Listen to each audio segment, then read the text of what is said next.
Olá pessoal do canal Pet Bruce, sejam bem-vindos. Hoje veremos as principais doenças dos gatos. Enquanto isso, ative as notificações, deixem o like e se inscrevam no canal para dar aquela força e bora para o vídeo. Leucemia felina, FLV. Você já ouviu falar em FeLV? A doença afeta filhotes e gatos jovens e é comum em grandes grupos, como fazendas e colônias de rua. É uma das doenças mais graves porque se espalha facilmente e causa grandes danos, incluindo a morte. Causa tumores em diferentes órgãos do corpo do gato afetado, inflamação dos gânglios, anorexia, perda de peso, anemia e depressão.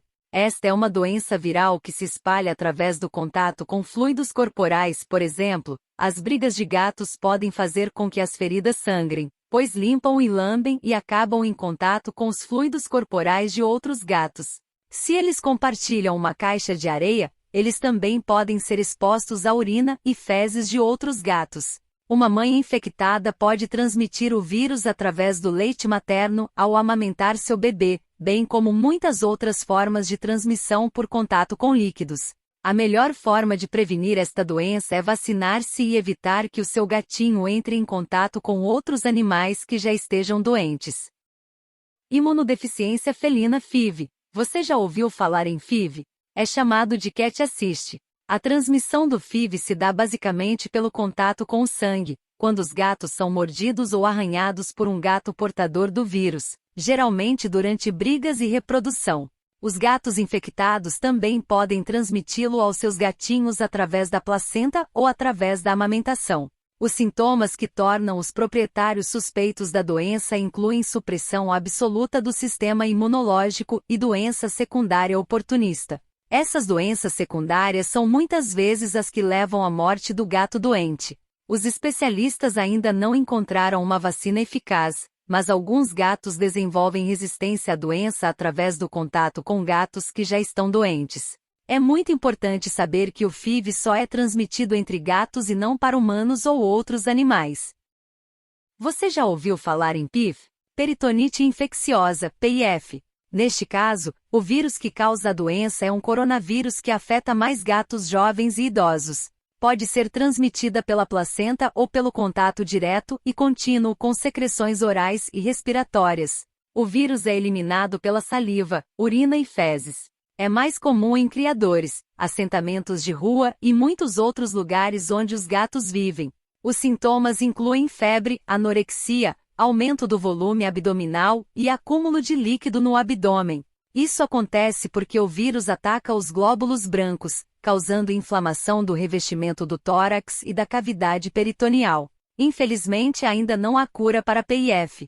Existem tratamentos paliativos que podem ajudar a prolongar a vida dos gatos com PIF e torná-los o mais confortável possível. O uso de antibióticos, anti-inflamatórios e quimioterapia pode retardar a progressão da doença. Apenas o tratamento sintomático e de suporte pode aliviar a dor e o desconforto de um gato. Calicivírus ou calicivírus felino. Esta doença viral felina é causada por um picornavírus. Os sintomas incluem espirros, febre, salivação abundante e até feridas e bolhas na boca e na língua. É uma doença generalizada com alta taxa de mortalidade. É responsável por 30 a 40% das infecções respiratórias felinas. Os animais afetados que conseguem superar a doença tornam-se portadores e podem disseminar a doença. Rinotraqueite felina. Nesse caso, o vírus que causa a doença é o vírus do herpes, que permanece nas vias aéreas, causando infecções respiratórias. Este vírus é responsável por 45% a 50% das doenças respiratórias em gatos. Afeta particularmente gatos jovens não vacinados. Os sintomas incluem febre, espirros, coriza, conjuntivite, lacrimejamento e até úlceras de córnea. É transmitida através do contato com fluidos como secreções nasais e saliva. Esta doença pode ser prevenida com a vacinação adequada. Não existe tratamento específico para a doença, apenas os sintomas. Os felinos curados tornam-se portadores porque não apresentam mais sintomas, mas continuam a carregar o vírus e podem infectar outras pessoas. O ideal é que a prevenção seja através da vacinação. Panleucopenia felina. A panleucopenia é provocada por um parvovírus, que está relacionado com o parvovírus canino, conhecida como sinomose felina, gastroenterite ou enterite infecciosa. A infecção acontece pelo contato com fluidos corporais de um animal infectado. Sintomas mais comuns é a febre, hipotermia, diarreia, vômitos, desidratação, fraqueza, depressão e anorexia. É possível verificar uma queda dos glóbulos brancos ou leucócitos através de exames de sangue. Esse vírus afeta os filhotes e gatos jovens, de forma mais grave. O tratamento consiste em antibióticos e hidratação intravenosa, entre outras. Dependendo do avanço da doença e do estado do gato infectado, esta doença é mortal, então é importante separar o gato infectado dos outros. Evite o contato do seu felino com outros gatos já infectados. E não esqueça de manter a vacinação sempre em dia. Pneumonia felina. O que provoca essa doença? Vários micro-organismos que podem estar envolvidos na pneumonia felina. Muitas vezes a presença de bactérias é secundária a uma infecção viral. Entre os principais sintomas da doença respiratória, veja os exemplos: herpes vírus, calicivírus, Chlamydia felis, Bordetella bronchis hepatica. Micoplasma sp. Muito comum a pneumonia em felinos seja posterior à ação dos vírus citados. No entanto, tudo começa com uma gripe. Quando o animal não é tratado, a infecção pode se agravar, e as bactérias podem se instalar e provocando a pneumonite no gato. Tutores, sempre fique de olho a qualquer mudança repentina do animal, seja no comportamento ou não.